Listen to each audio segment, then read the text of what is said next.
రాష్ట్రంలోని శ్రీ ముక్తసర్ సాహిబ్ జిల్లాలో బాణాసంచా తయారీ కేంద్రంలో ఈ రోజు ఉదయం పేలుడు సంభవించింది.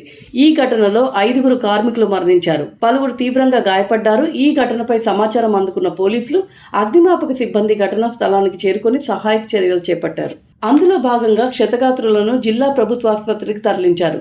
వారిలో పలువురి పరిస్థితి విషమంగా ఉందని వైద్యులు వెల్లడించారు.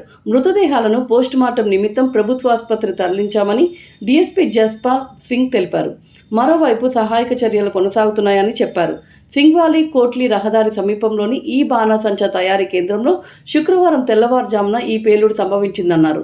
ఈ ఘటనపై కేసు నమోదు చేసి ఈ పేలుడుకు గల కారణాలపై దర్యాప్తు చేస్తున్నామని పేర్కొన్నారు. ఈ ఘటనలో మరణించిన వారంతా వలస కార్మికులని వివరించారు.